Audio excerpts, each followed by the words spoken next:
kami di sini asisten laboratorium teknik tegangan tinggi akan menjelaskan mengenai modul 3 yaitu pembangkitan tegangan impuls. Baiklah, untuk bagian tahap awal saya akan menjelaskan mengenai tujuan percobaan pada modul 3 ini, yaitu ada 4 dari tujuan percobaan. Yang pertama yaitu mampu menjelaskan cara pembangkitan tegangan tinggi impuls dan pengukurannya. Dan yang kedua mampu menjelaskan tentang waktu dahi dan waktu ekor pada tegangan tinggi impuls. Yang ketiga yaitu mampu memahami mengenai efek dari tegangan tembus pada selera elektroda. Yang keempat adalah mampu memahami tentang pelipat ganda Marx. Baiklah, itu adalah 4 dari tujuan pada percobaan modul 3 yaitu pembangkitan tegangan impuls.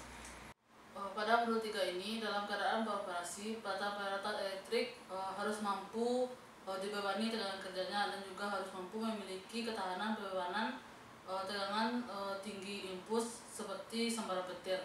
Peralatan percobaan yang digunakan yang pertama yaitu auto trafo, yang kedua trafo uji dengan perbandingan belitan 220 volt per 100 kV, yang ketiga dioda, yang keempat kapasitor pengisian 25.000 picofarad dan kapasitor peluhan 1.200 picofarad, yang kelima sela bola, yang keenam resistor redaman 2,5 megaohm, yang keenam resistor pengukuran 280 megaohm, yang ketujuh pembagi tegangan searah 15 kilo ohm, yang ke-8 pembagi tegangan impuls, ke-9 resistor pengisian, yang ke-10 oscilloscope Tektronix.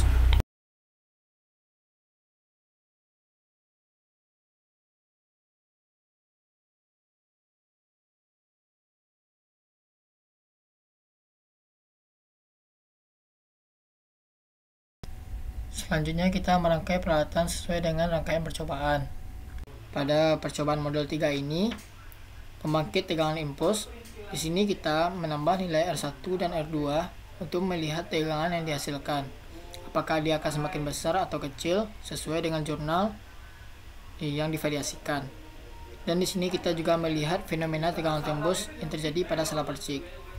Untuk percobaan yang kedua, kita menentukan UD0 dari pembangkitan tersebut, apakah tembus atau tidaknya ketika dia di bawah UD050 atau di atas UD050.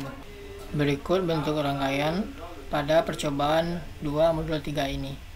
Nanti kita juga akan melihat fenomena pada sela perciknya. Setelah itu pastikan sangkar Faraday sudah tertutup. Kemudian kita atur osiloskop untuk melihat grafik atau sinyal yang dihasilkan dari percobaan. Ketika CB kita hidupkan dan tegangan berjalan, maka lampu indikator akan hidup. Berikut hasil dan data percobaan pada modul 2.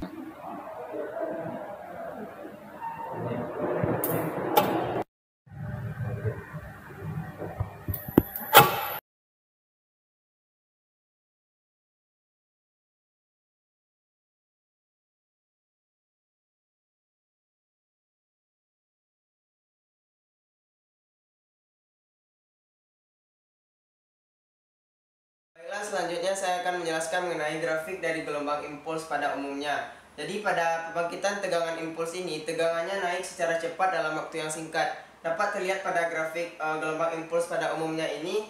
Di sini untuk gelombang impulsnya naik secara cepat, sedangkan untuk waktunya dalam waktu yang singkat. Sedangkan di sini terlihat bahwa ada TF dan TT. TF ini merupakan waktu dahi atau dari waktu awal gelombang impuls sampai menuju ke titik puncaknya. Sedangkan untuk TT atau waktu ekornya itu dari awal gelombang impuls sampai ke akhir dari gelombang. Jadi untuk VS di sini merupakan tegangan puncak pada saat terjadinya tegangan impuls, dan VS ini dilambangkan untuk menampilkan dari nilai tegangan puncak pada gelombang impulsnya. Jadi pada tegangan impuls ini terdapat dari 3 jenis, yaitu ada impuls persegi, impuls terpotong, dan impuls eksponensial.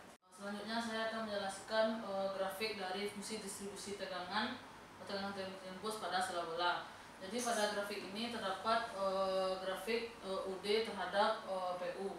UD ini merupakan tegangan tembus dari sela bola, sedangkan PU ini merupakan harga probabilitas P terhadap U.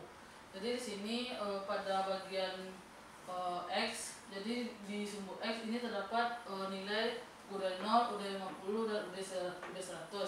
Jadi UD0 di sini ini merupakan nilai ketahanan yang mana di sini tidak terjadi tembus listrik. Sedangkan pada UD50 di sini mengawali terjadinya tembus listrik saat 1 detik.